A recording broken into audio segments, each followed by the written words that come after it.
નમસ્કાર દર્શક મિત્રો, લેટ્સ ન્યૂઝમાં આપનું સ્વાગત છે। આજે આપણે ગુજરાત અને દેશના એવા 10 મોટા સમાચાર વિશે વાત કરીશું જે તમારા જીવન પર સીધી અસર કરશે। કેન્દ્રીય કર્મચારીઓ માટે ગુડ ન્યૂઝ। જેઈઈ મેનનું પરિણામ 20મી તારીખે। સંસદમાં મહિલા અનામત બિલ નામંજૂર। અમેરિકી નાકાબંધી વચ્ચે ઈરાનના 3 ઓઇલ ટેન્કર હોર્મુઝમાંથી નીકળ્યા। ઈરાને હોર્મુઝ સ્ટ્રેટ સંપૂર્ણપણે ખુલ્લું મૂક્યું। ઇસરોએ અંતરિક્ષના કચરાથી ભારતીય સેટેલાઇટ્સ બચાવ્યા। યુદ્ધ વિરામ બાદ બેરૂતનું ચિત્ર બદલાયું। રાષ્ટ્રપતિ વ્લાદિમીર પુતિન ભારત આવશે। એલર્ટ, આ દિવસે સાચવજો। સોનાના ભાવમાં સતત બીજા દિવસે વધારો।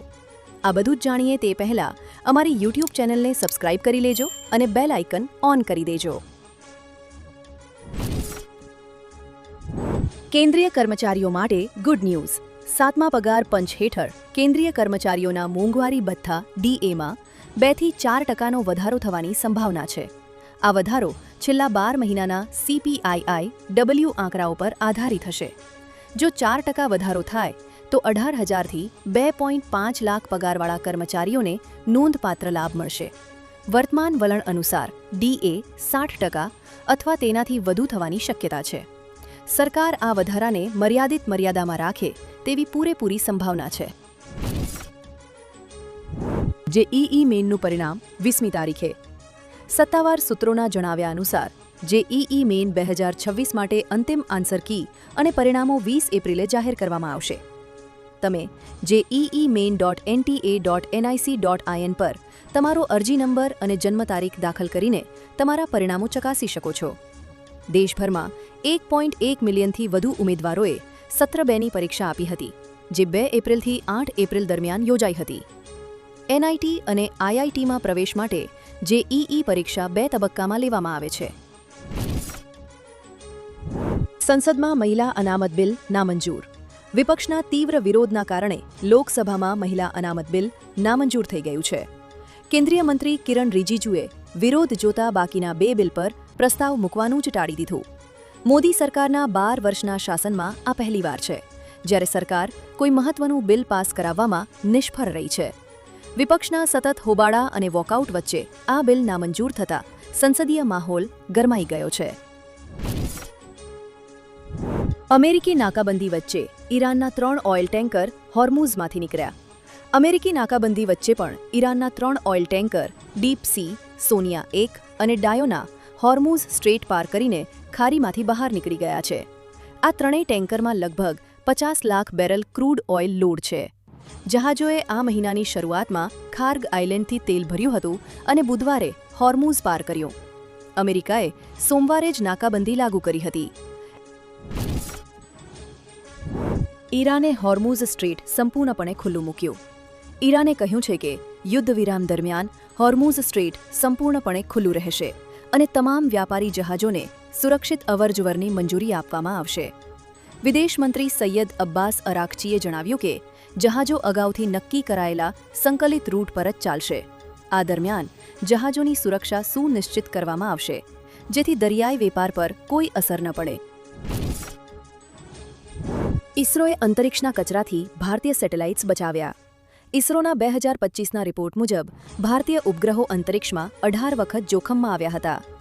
અમેરિકી સ્પેસ કમાન્ડ તરફથી 1.5 લાખથી વધુ એલર્ટ મળ્યા બાદ ભારતીય વૈજ્ઞાનિકોએ ચોકસાઈપૂર્વક વિશ્લેષણ કર્યું હતું।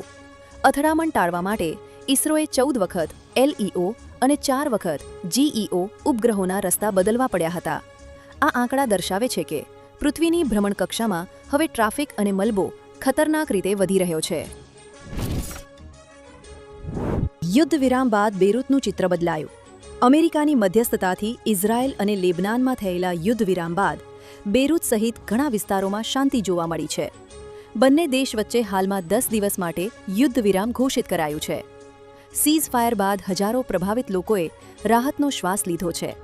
શુક્રવારના રોજ હાઈવે પર કારોની લાંબી કતારો જોવા મળી હતી। જણાવીએ કે ઇઝરાયલ અને હિઝબુલ્લા વચ્ચે થયેલા યુદ્ધમાં લેબનાનમાં કુલ 10 લાખથી વધુ લોકો પ્રભાવિત થયા હતા। રાષ્ટ્રપતિ વ્લાદિમીર પુતિન ભારત આવશે। રશિયા રાષ્ટ્રપતિ વ્લાદિમીર પુતિન સપ્ટેમ્બરમાં ભારતની મુલાકાતે આવશે। તેઓ બ્રિક્સ શિખર સંમેલનમાં ભાગ લેવા માટે ભારત આવશે। હાલમાં વૈશ્વિક તણાવ અને યુદ્ધકાળ વચ્ચે પુતિનની આ મુલાકાત અત્યંત મહત્વની માનવામાં આવી રહી છે. જોકે હજુ સુધીએ શિખર સંમેલનની તારીખોનું સત્તાવાર જાહેરાત કરવામાં આવી નથી. સૂત્રો અનુસાર આ આયોજન 12 અને 13 સપ્ટેમ્બર 2026ના દિલ્હીમાં થઈ શકે છે. એલર્ટ, આ દિવસે સાચવજો. કાળઝાળ ગરમી વચ્ચે હવામાન નિષ્ણાંત અંબાલાલ પટેલ દ્વારા વરસાદની આગાહી કરવામાં આવી છે. રાજ્યમાં 19થી 21 એપ્રિલે કેટલાક ભાગોમાં કરા સાથે વરસાદ પડી શકે છે. ખાસ કરીને દક્ષિણ સૌરાષ્ટ્ર અને મધ્ય ગુજરાતના ભાગોમાં ભારે પવન સાથે માવઠાની આગાહી કરવામાં આવી છે. અંબાલાલ પટેલની આગાહી મુજબ 26 એપ્રિલ બાદ રાજ્યમાં ફરી પાછી આકરી ગરમીની શરૂઆત થશે અને પારો ઊંચકાશે. સોનાના ભાવમાં સતત બીજા દિવસે વધારો. સોનાના ભાવમાં આજે પણ વધારો જોવા મળ્યો છે. રાષ્ટ્રીય રાજધાની દિલ્હીમાં 24 કેરેટ સોનાનો ભાવ 1,55,730 રૂપિયા પ્રતિ 10 ગ્રામ થયો હતો. જ્યારે અમદાવાદ, રાજકોટ, વડોદરા અને સુરતમાં 22 કેરેટ સોનાનો ભાવ પ્રતિ 10 ગ્રામ 1,42,660 રૂપિયા છે. જ્યારે 24 કેરેટ સોનાનો ભાવ પ્રતિ 10 ગ્રામ 1,55,630 રૂપિયા છે. જ્યારે ચાંદીની વાત કરીએ તો 2,69,900 રૂપિયા પ્રતિ કિલોગ્રામ પર ટ્રેડ થઈ રહી છે. આવી જ માહિતી મેળવવા માટે અમારી YouTube ચેનલને સબસ્ક્રાઇબ કરો અને વિડીયોને લાઇક કરો, જેથી તમને આવી માહિતી મળ્યા રાખે.